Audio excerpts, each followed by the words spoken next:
वो भी कम है। मगर लोग कहते हैं कि ना कि 2 नाम ही काफी।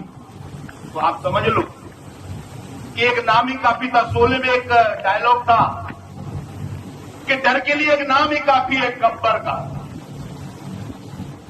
तो बहुत सारे लोग, मगर अगर भारत के डर को खत्म करने के लिए कोई नाम काफी है तो वो इस देश के यशस्वी प्रधानमंत्री माननीय नरेंद्र मोदी। तो 9 साल के सुशासन की एक परिभाषा इस देश के यशस्वी प्रधानमंत्री माननीय नरेंद्र मोदी जी 100 बार, हजारों बार नतमस्तक से इस देश का पूरा 100-150 करोड़ की आबादी उनके आगे नतमस्तक है। मुझे लगता है कि दुनिया को नेतृत्व देने का था। चाहे भारत की सीमाएं रही हो, चाहे घर का चूल्हा रहा, अगर इतनी संवेदना से किसी ने अगर चिंता की तो ऐसा कोई राष्ट्र पुरुष अगर आज इस देश की राजनीति में पैदा हुआ तो वो एक नाम है माननीय नरेंद्र मोदी। लोग कहते हैं घर का चूल्हा चौक पे या चौक चूल्हे पर। आप समझ लो इस बात का मतलब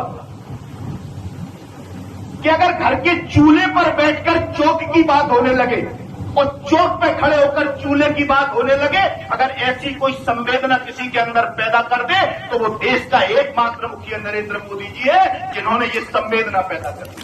घर की महिलाएं बात करती है घर के आंगन में बैठ के कि कैसे उन्हें दोबारा प्रधानमंत्री बनाया जाए, कैसे इस देश को आगे बढ़ाया जाए। कार्यकर्ताओं की जरूरत नहीं है, कार्यकर्ता जो कह रहा है वो मैं मान सकता हूं। मैं गया हूं, इनके घर में गया हूं, मैं 1 महीने टहला हूं, घर घर जाके बात की मैंने लोगों से, मैं महिलाओं से मिला, बच्चों से मिला, बूढ़े लोगों से मिला।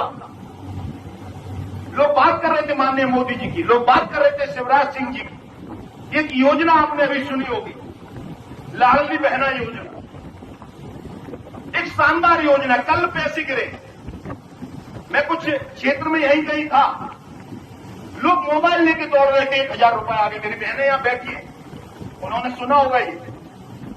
कांग्रेस वालों ने लाहौर में बड़े व्यापक स्तर पर एक तैयारी चल रही है। कांग्रेस ने क्या करा, 1500 रुपए का एक पर्चा भरवाना शुरू कर दिया। आप जहां जहां होंगे भाई साहब पर्चा भर रहा हूं 1500 रुपया हो।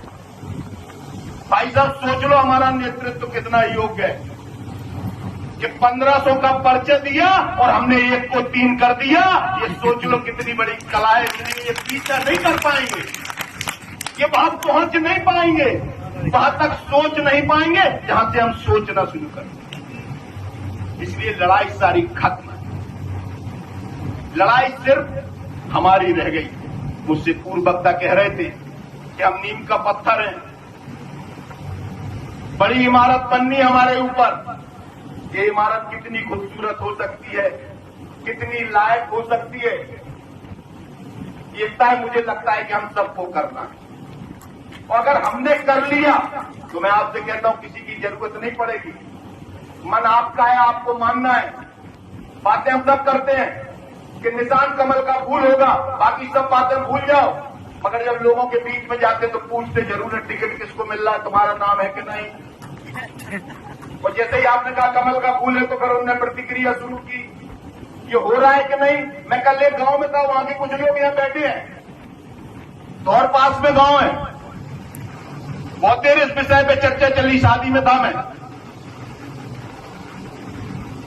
इसलिए अगर हमने मान लिया कि कमल का फूल प्रत्याशी है तो हमारे नींव का पत्थर होने का फायदा इस लहर को मिलने वाला है, ये तय है।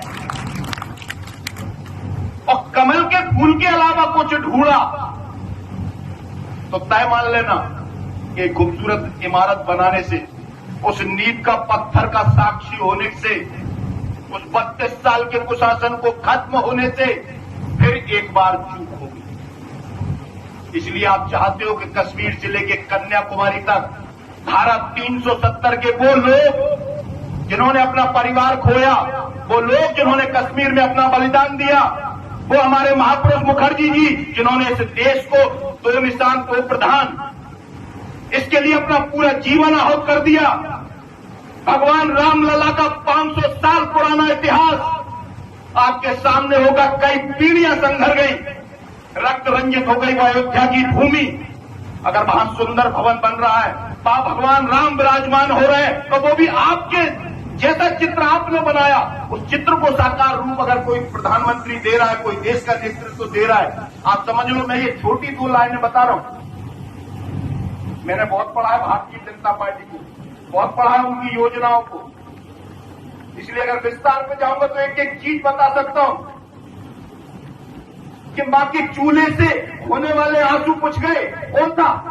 देश का प्रधानमंत्री था।